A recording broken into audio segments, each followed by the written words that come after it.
বউকে দেখলে আমরা কি বলবো? পারবা ইনশাআল্লাহ? এই যে পারবা?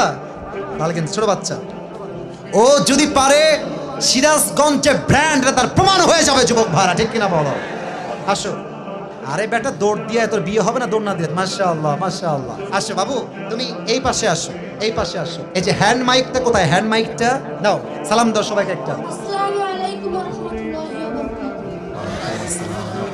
বারাকাতুহু। আরে ভাই, আপনারা ওকে অ্যাপ্রিসিয়েট করবেন।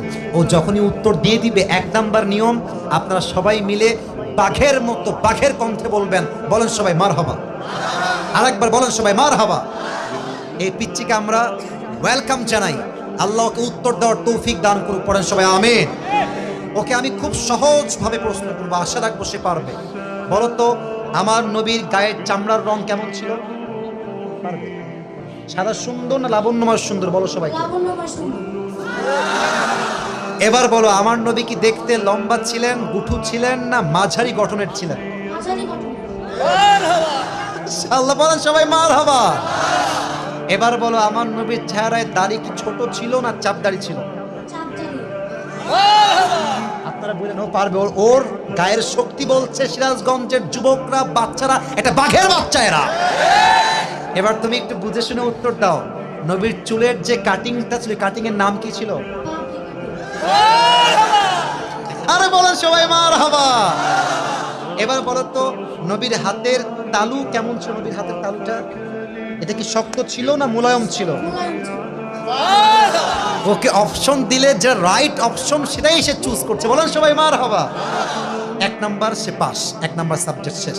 2 নাম্বার বলো তো, আমার নবীর সম্মান আল্লাহ বোঝাবার জন্য যখন মালাকুল মউত নবীর কাছে আসলেন, নবীর রূহ কি এসেই কবজ করলেন, নবীর কাছে পারমিশন চাইলেন? পারমিশন চাই। বলেন সবাই মারহাবা।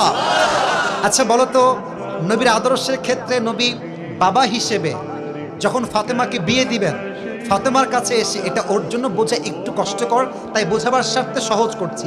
বাবা হিসেবে ফাতেমার কাছে এসে নবীজি কি বললেন বিয়ের ব্যাপারে? এসেই বললেন বিয়ে দিয়ে দিব, না তুমি রাজি আছো কিনা মা তাই বলো, কি বলেছেন? তুমি রাজি আছো? এর চাইতে সহজ আর হতে পারে না, ঠিক কিনা বলে? আচ্ছা এবার তুমি বলো তো, নানা হিসেবে নবী কেমন ছিলেন? আমি বলার জন্য একটা হাদিস বলেছিলাম, যখন হাসান হোসাইন আসতেন নানার কাছে, হাসান আর হোসাইন সালাম দিতেন আগে না নবী নিজেকে সালাম দিতেন? আচ্ছা এবার বলো, নবীর কাঁধে যখন হাসান আর হোসাইন উঠে বসলেন, নবীজি কি ধাক্কা দিয়ে ফেলাই দিলেন না কি করলেন? দেন নাই। বলে সবাই মারহাবা। তাহলে বাচ্চারা মসজিদে আসলে আমরা কি তাড়াই দিব না আদর করব? কি করব? ও নিজেই বাচ্চা। বলে সবাই মারহাবা। এবার হচ্ছে শেষ কথা, শেষ ভালো যার লজ্জা নাই। বলো তো, বউকে দেখলে আমরা কি বলবো? বউকে দেখলে আমরা কি বলবো? এই তোমার নাম কি? তাওহীদ ইসলাম। ইসলামের একত্ববাদ যে প্রমাণ করে, সে প্রমাণ করেছে আগামীতে ইসলামের জন্য এই কাজ করবে, ঠিক কিনা বলে? তোমার বাড়ি কি এখানে? এখান থেকে এখানে? মাশাআল্লাহ, আল্লাহকে কবুল করুক। পড়েন সবাই আমিন। এই টুপিটা ওর মাথায় পারফেক্টলি হবে না, তবে বয়স তো এখানেই শেষ নয়। একদিন সে বড় হবে, একদিন এই চেয়ারে এই বাচ্চা কথা বলবে, ঠিক কিনা বলে? আল্লাহ তাওহীদ ইসলামকে, আরে ভাই সিরাজগঞ্জের মানুষ যে আগেই বলেছিলাম সাহসী, ও কথা যখন বলেছে ওর মাঝে আমি সামান্য কোনো ভয় দেখতে পারি নাই, ঠিক কিনা বলে? আল্লাহকে ইসলামের সৈনিক হিসেবে কবুল এবং মঞ্জুর করুক। পড়েন সবাই আমিন। আমি টুপি যখন পরাবো, একজন বাঘের বাচ্চা যুবক দাঁড়িয়ে টুপি পরানোর সময় তাকবীর দিবেন।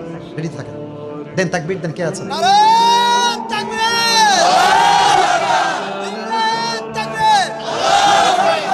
ওকে সুন্দর লাগছে না মাশাআল্লাহ দেখতে? আল্লাহ তাওহীদকে কবুল করুক। পড়েন সবাই আমিন। আল্লাহ ওর মাকে, বাবাকে, পুরো পরিবারকে ইসলামের জন্য কবুল এবং মঞ্জুর করুক। পড়েন সবাই আমিন। তাওহীদ, তুমি ওখানেই বসে পড়ো, স্যারের পাশে বসে।